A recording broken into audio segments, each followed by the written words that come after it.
Welcome to the Vinicius Studio podcast, where music, stories, timeless art, and resonant ideas help us live better, think deeper, and feel more alive. Welcome everybody, thank you for joining me. This is Vinicius Barbosa Pipa. I am a composer and songwriter, a professor at Berklee College of Music Online, and an Emmy nominee. I'm so grateful for those of you who are joining me this early on as I'm getting the podcast off the ground.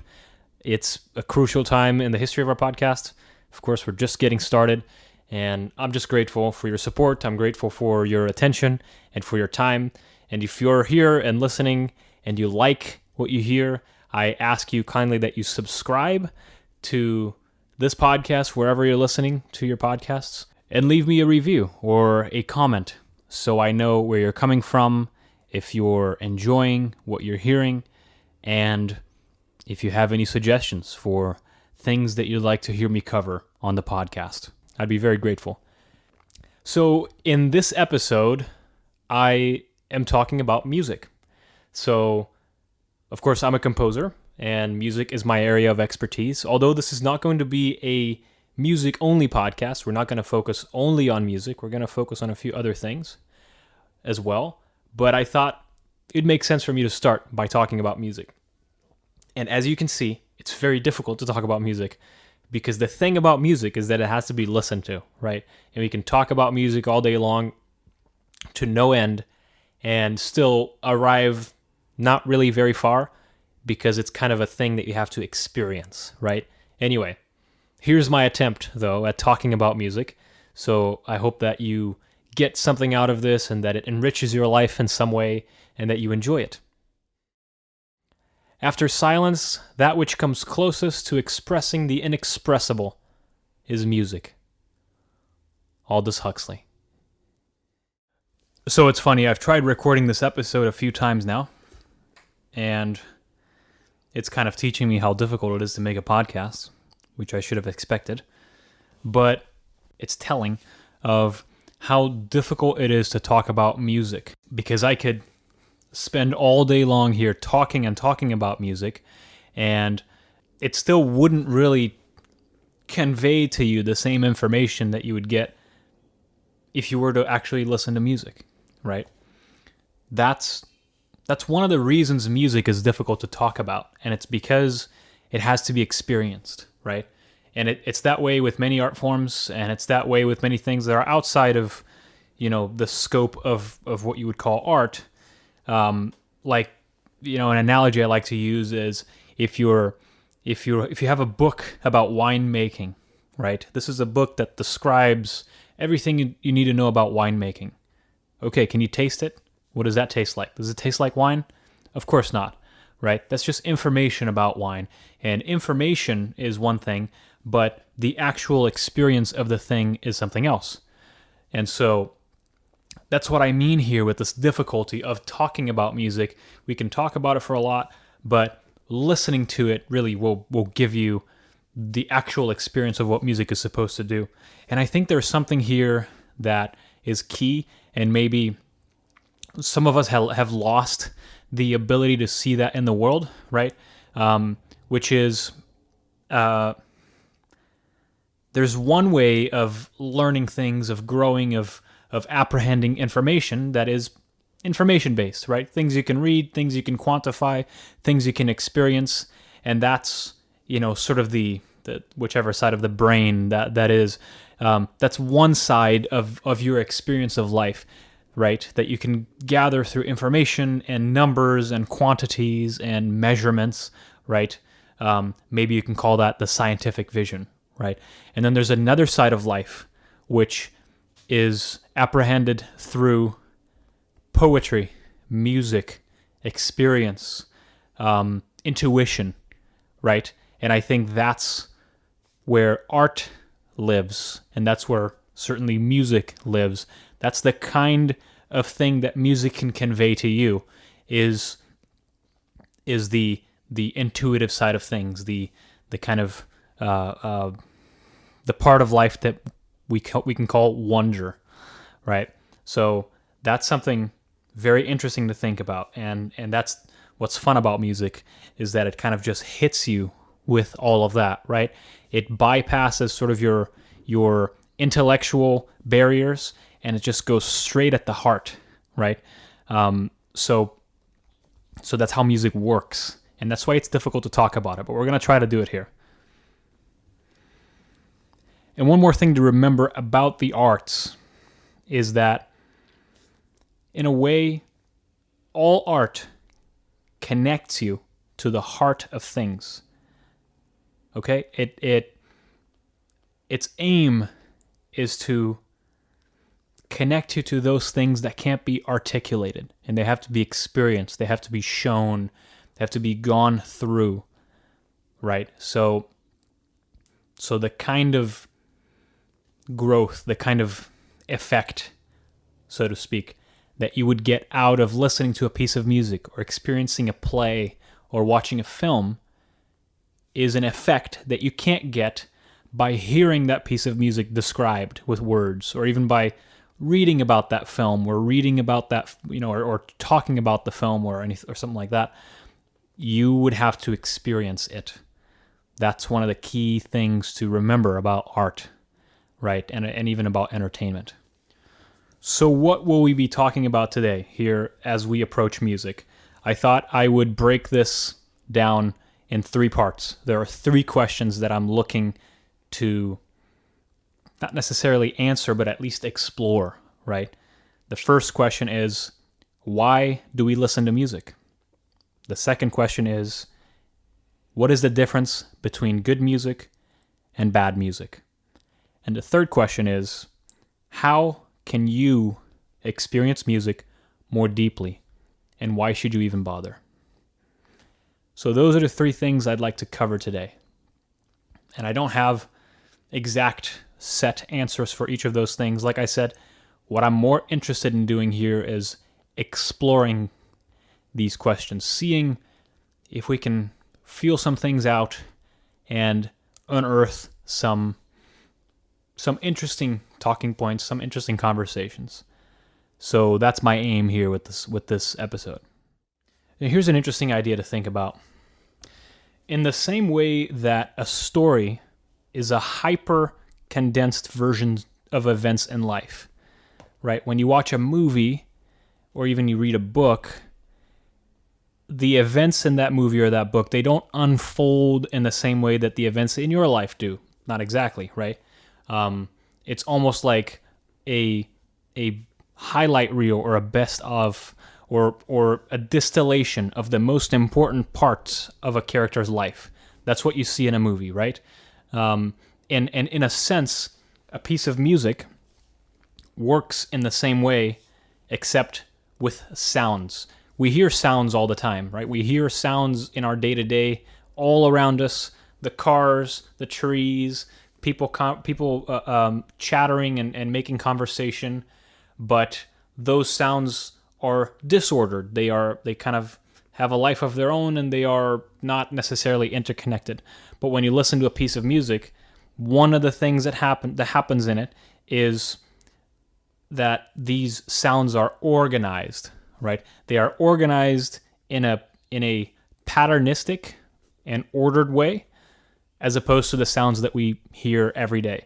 And when you do that with anything, with a story, with a series of events, or even with sounds, you begin to play with communicating meaning, right? That's the same way, again, in visual art. You organize shapes and colors and so on, and you have a painting.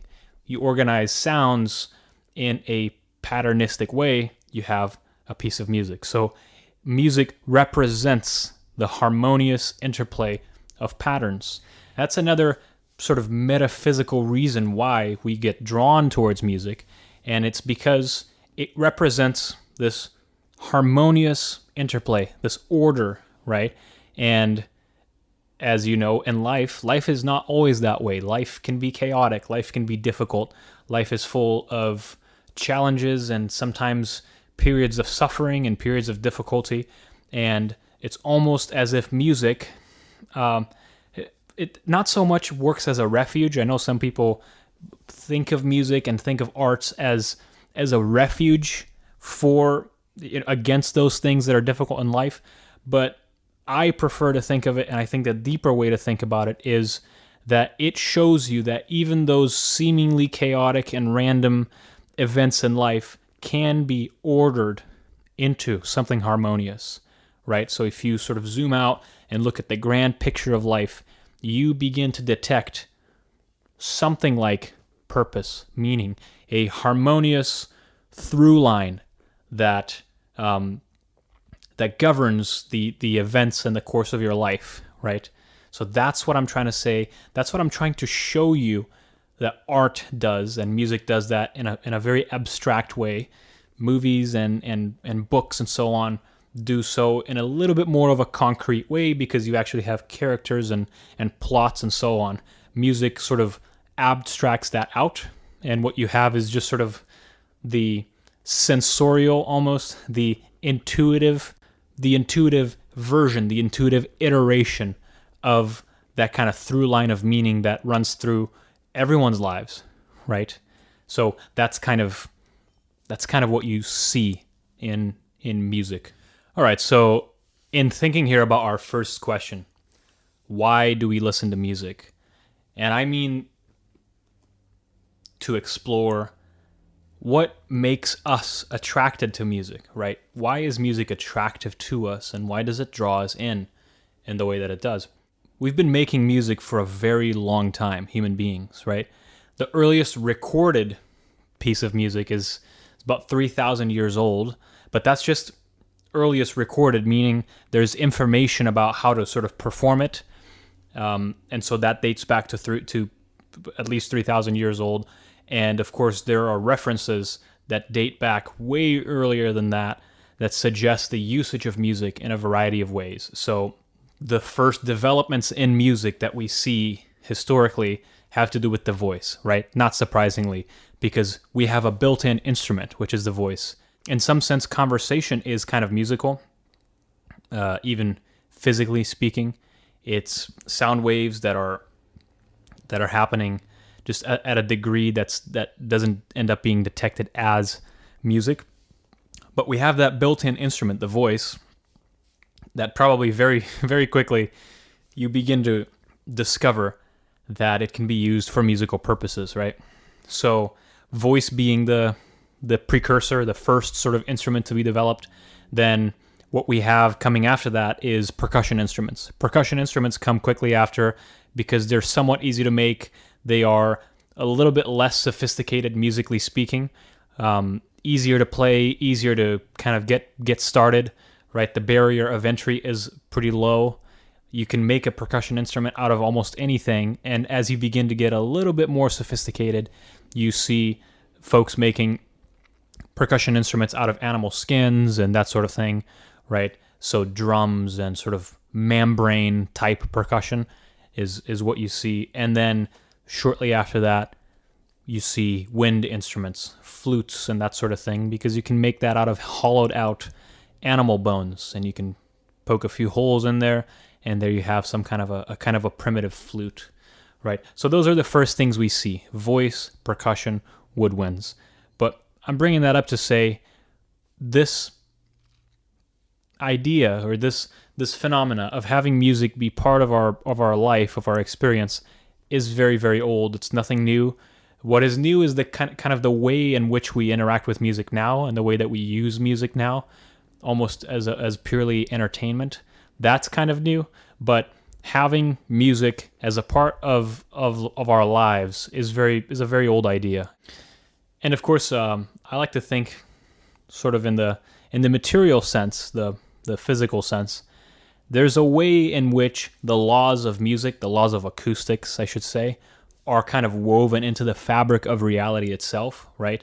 If you know anything about the harmonic series, for example, you'd know that, sound waves vibrate in a certain way, and sort of the laws that end up being used in almost any kind of musical setting, they can be found in nature, right? They are natural. And so that means, again, that you have this interconnectedness between music and human beings that is sort of baked in to to existence itself, if you can say. One of the first things you notice, just casually listening to music, is that it moves you, right? And it does so in more than one sense of that word, right? Immediately, it moves you physically, right? Music that has a groove leads you to movement that is synchronous with the music, right? Music that has a groove or a beat is something that you can kind of get along with and sort of participate in, so to speak, right? You can tap your foot, or you can sort of rock your body back and forth, or just nod your head, right? Or dance, right? If you get a little bit more sophisticated about it. So music has an interesting effect on us who are human beings, in that it moves us, right?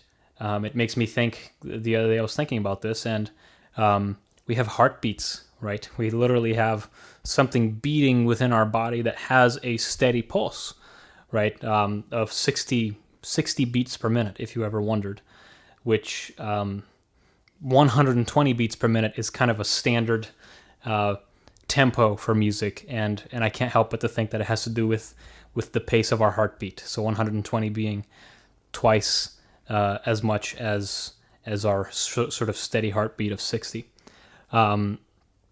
Any doctors in the audience, if I'm incorrect, you have to fact check me and send me a comment.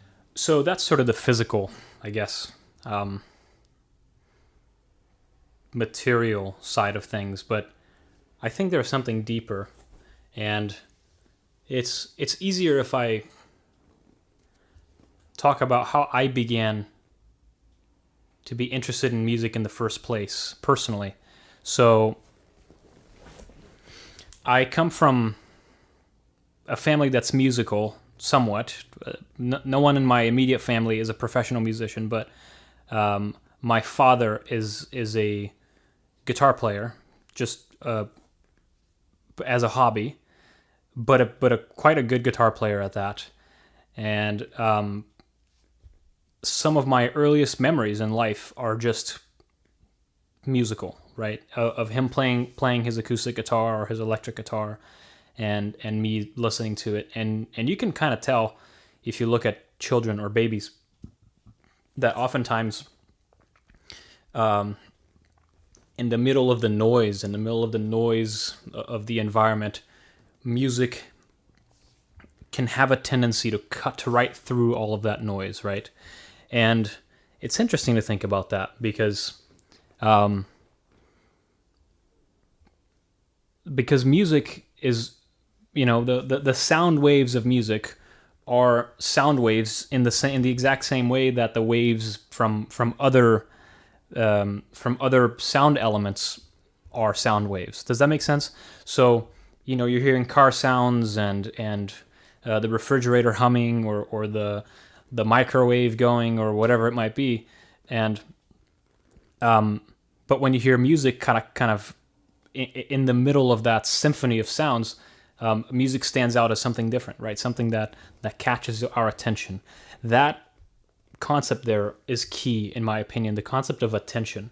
Music has the power to grab our attention, and I think that's very, very important for us to think about, because especially in this day and age, when everything is trying to catch our attention, social media and internet and all kinds of different forms of entertainment, but music has this sort of ability to just grip you, right? And so I remember as a child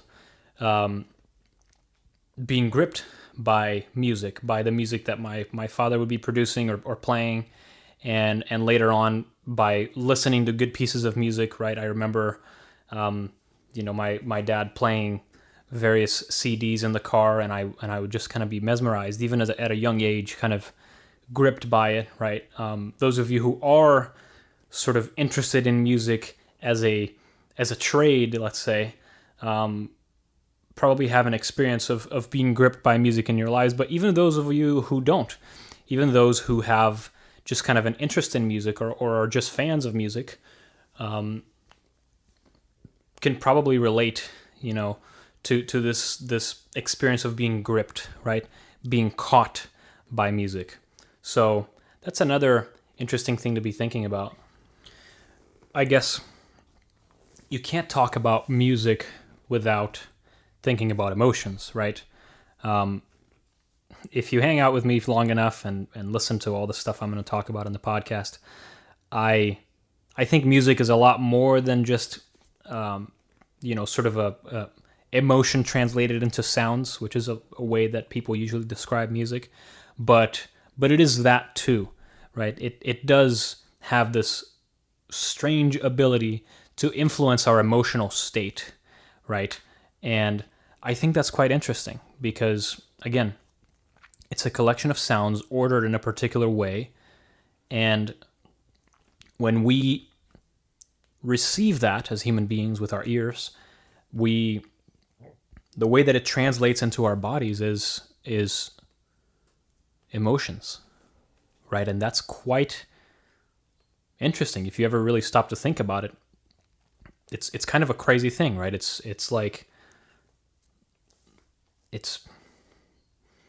very strange, right? I was trying to find an analogy, but I can't find one because it's sort of this. There's nothing quite like it in your sort of day-to-day experience, right?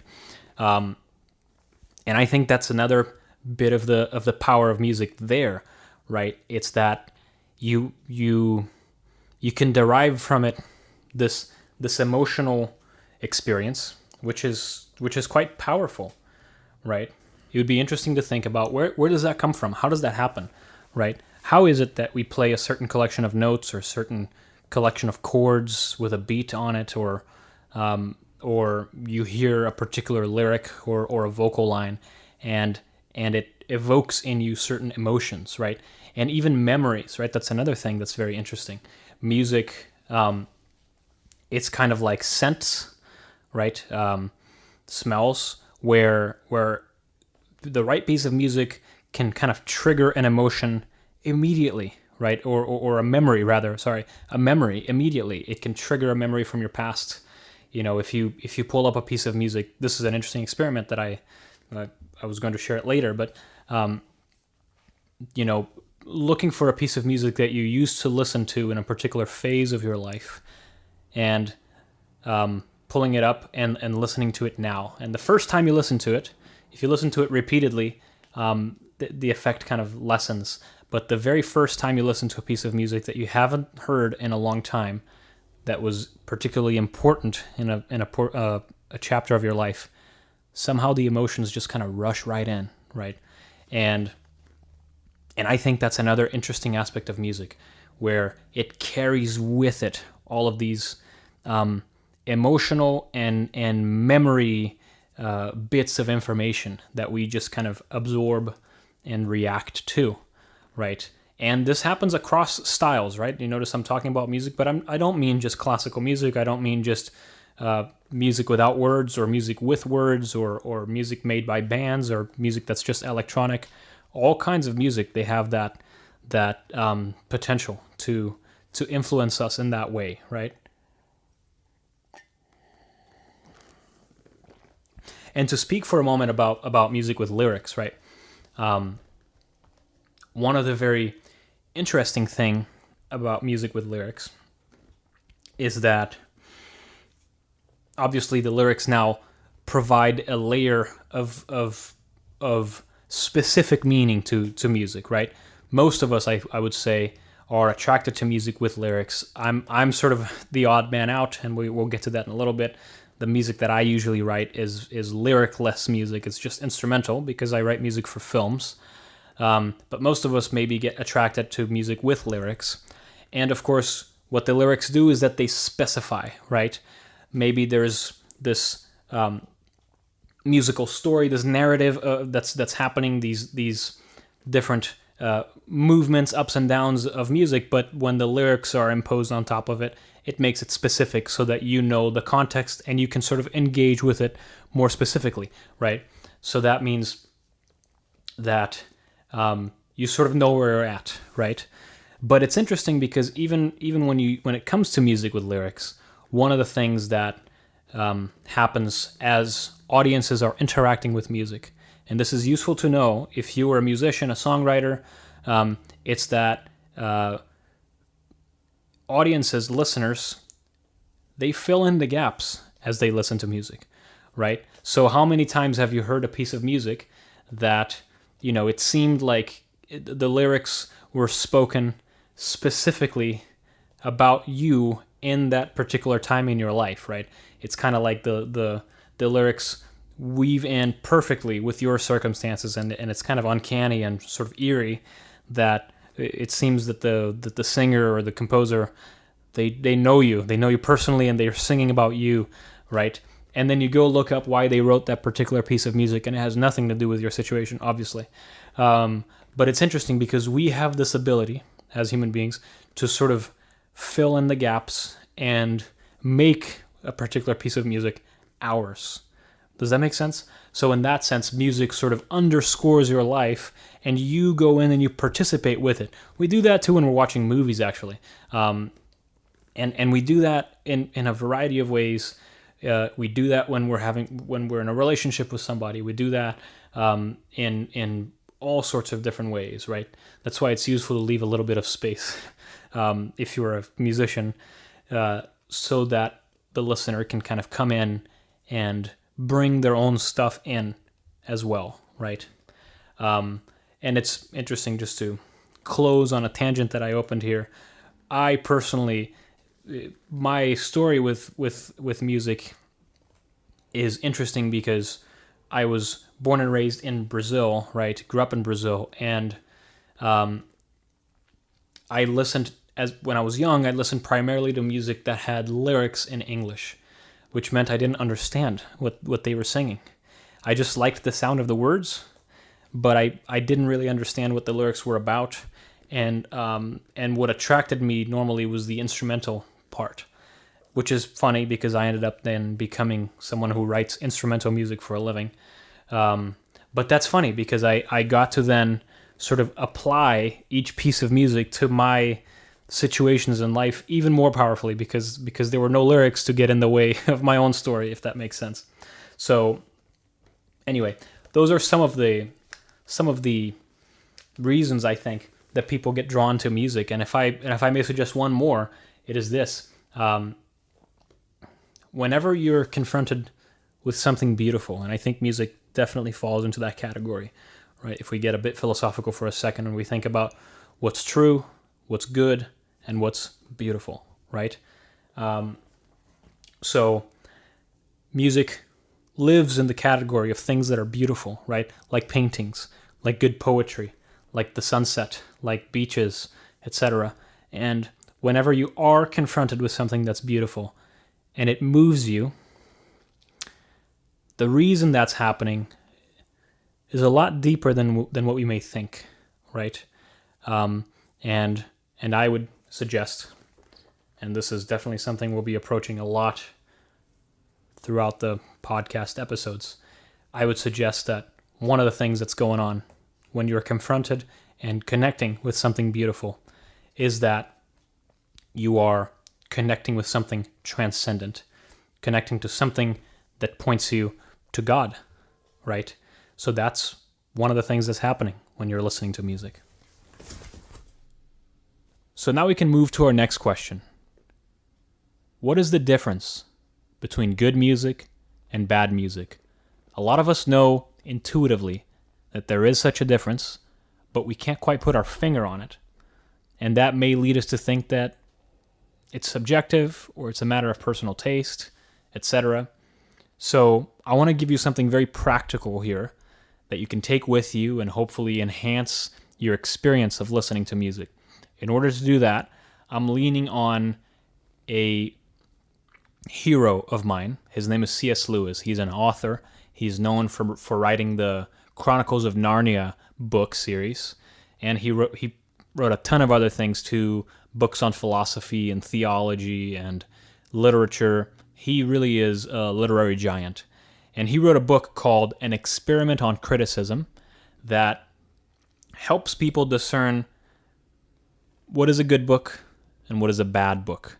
So although his writing is about books, how to separate good literature from bad literature, I think we can glean a lot of the things that he's writing about and sort of translate them into the musical world. Okay? So his starting point is very simple. There are good books and there are bad books. And a good book is one that invites and sustains good reading, deep, imaginative, attentive engagement. A bad book is one that only permits bad reading, shallow, inattentive, or purely utilitarian engagement. Okay, are you beginning to see the parallels with music here?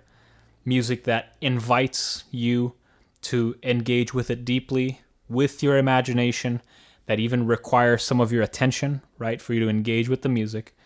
That's good music. And then bad music is the kind that only permits bad listening, right? Shallow, inattentive, purely utilitarian, kind of elevator music, wallpaper, background music. So that's a good way to think about the difference between good and bad music. He also helps us to think about good readers and bad readers. And again, very easy to translate that to good listeners or bad listeners. So here's he starts with the bad readers first. He calls them the many, the unliterary readers, those who read once and discard, those who read for distraction, utility, or quick thrills, those who don't revisit or savor passages, those who skip descriptions, focus only on what happens next, right? Again, you can draw the parallels to music here. And then the few, the literary readers. So those reread favorite works many, many times. Those who read slowly, savoring sentences and details. Those who experience books as transformative, not just entertaining. Those who value style, rhythm, atmosphere, not just the plot, right? So again, you can hear the parallel between reading and listening. And so in a summary, right, bad writing or bad music produces only consumption, right? It's kind of aimed at just being consumed, and it dies after the first listening, and it satisfies curiosity, but it doesn't really leave you with a lot of nourishment. And then good music almost demands from you, and it rewards attentive re-listening, right? It rewards you for going back to it and trying to uncover its layers, yes? And it almost seems to grow richer the more you return to it. So I think that's very interesting, and it's very helpful for us here when we're thinking about music, right? So in C.S. Lewis's vision here, the difference between good and bad writing, and I would argue good and bad music, doesn't have to do with style or with subject matter, although different styles will lend themselves better to this kind of more engaged listening and the more disengaged listening. But it doesn't come down to style or subject matter or genre, but it's about how the work is read and the kind of environment that it invites you to participate in. Yeah, so a bad piece of music is one that you listen to for distraction or curiosity and then you discard it. And a good one rewards this kind of slow, attentive listening, and it invites you to return to it again and again. And it grows richer each time you revisit it. So in other words, the real test of art is whether it creates an experience that lasts or one that just entertains for the moment. Why is that important? Why are we thinking about that? Well, if we really do believe that music has this power to enrich our lives in a deep way, right? To sort of cut through the fog of the everyday and almost show us this through line of meaning in the pieces of music, but almost suggest to us that there is a through line of meaning in our lives, right? Which is what every good work of art does. If we believe that music can do that, then it's up to us to find the good stuff and to feed from the good stuff, right? And you would want to do that. That's where you would want to gravitate towards, is to find as many good works of music that you can and make it a habit to engage with them. And this leads us nicely, I think, to our third topic, which is how can you experience music more deeply? How can you engage with it in a deeper way? I can tell you what I do and what's worked for me. And I would say one of the highest and most direct ways to interact with music deeply would be to learn an instrument. I think having hands-on experience, participating in the music so deeply that you're actually making it, is, I think, some of the deepest interactions that you can have with music. And it will change you, and it will change you in many, many ways, from just acquiring discipline to learn that instrument to just almost growing in you a new muscle if you are not someone who considers yourself musical, right? And of course, you'll have to come to terms with starting very simply, starting with things that are simple and easy and for beginners, right? And there's a humbling experience there that I think is good for our souls, right? As we engage in learning something new, right? There's a humbling experience in doing something and looking like a fool, right? Because whenever you start something new, like me here starting this podcast, you always do it imperfectly, right? Which I'm sure is how I'm doing this podcast right now. But there's something to be gained there. There's something to be gained for the growth of your soul, I think. So I think it's always profitable to engage with music that way. That would be the first way. The second way is something that in many ways is declining, I think, in our day-to-day lives, and it is to interact with music live music, concerts, and all manner of opportunities for listening to live music. I'm sure that everybody who's listening to this has been to a concert, right, where you go and listen to a band play. But that's an excellent way to go about it. There's something about the electricity of the environment when you're listening to live music that you just don't get when you're listening to it by yourself at home, right? I remember when I was in college studying music, someone told me that you go to live concerts because of the energy, right? Because you don't, it's virtually, if you compare the recording that you get on an album and the recording that you get live, arguably you may say that the recording live is more unpolished, right? It might be quote unquote worse, but you get the opportunity to be there in the moment, participating into the music with a lot of other people and getting energized by it and moved by it collectively. And maybe getting an unpolished iteration of whatever piece of music is being played. And that's really powerful. That's really, really important. And it is a very different way of interacting with music than doing it on your own by yourself, sort of, listening to it in your headphones. So I would say that's a second way to engage deeply with the music. And a third way, if you will, if I may, is sort of what I try to do often in my life, which is this.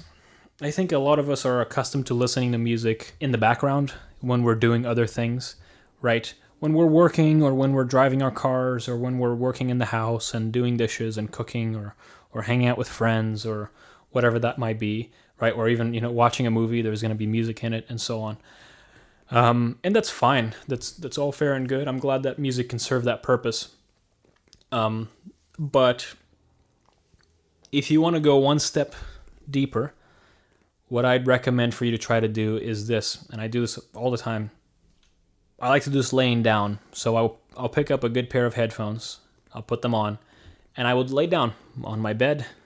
Maybe I'll turn off the lights, try to make sure that I'm not going to be interrupted. And I lay down and I put the headphones on and I pick a few pieces of music. Maybe I pick an entire album to listen through from cover to cover, so to speak, and just do that while doing nothing else. And, trying not to look at my phone in the meantime, not even reading or anything like that, just sort of engaging with the music and allowing it to do what it will. I find that to be a very deep way of engaging with music. And you end up finding all sorts of new elements in the music that you're listening to, even music that's already familiar to you, music that you may know and have been listening to for a long time. You may see it in a completely new light as you engage with it that way. So going to a place by yourself, laying down perhaps, turning off the lights, putting on the headphones, and listening to either just a few pieces of music, a playlist, maybe just one song, or a whole record, right? An album, because a lot of the times, when musicians or artists put their records together, they do put a lot of thought into how is one piece transitioning to the next. If you were to listen to it from beginning to end, there's something that kind of happens, when you engage with music that deeply, paying close attention, right? Yes, sometimes your mind will go here and there, and it will go to thinking about, tomorrow or yesterday or something. But it's interesting to try and keep your attention on the music, maybe on the lyrics, if you're listening to music with lyrics, which is what I would say catches the attention of most people. And if that's you, that's great. But it's interesting also to try and zero in on the other elements. Try and listen to just the drums, isolate them in your head, and see if you can detect what they're doing. Right? Listen to just the bass, or just the string section if you're listening to orchestral music, or just the brass section. Right? Whatever that may be, and you try to zero in on the elements and see if there's anything there that you hadn't noticed before, and it may move you in a new way. Okay? So that would be my recommendation. And why bother? I think that experiencing music like that is a good way to access this power of music that we've been talking about here in this episode. It's a good way to allow it to come in and move you and pull at your heartstrings and make you resonate with it, right? So I think that's a good way to try and do that. And there we go. That concludes our episode. I'm hoping that some of my very long ramblings have been useful to you, that specifically in the topic of music, that maybe they've helped you to see music in a new light, and hopefully to interact with it in a new way. And I hope it enriches your life. So if it does, I'd be very grateful if you would subscribe to the podcast wherever you're listening to it, and maybe leave a comment or a review, so that I can know how this is resonating with people. I would be very grateful if you could do that. Thank you very much.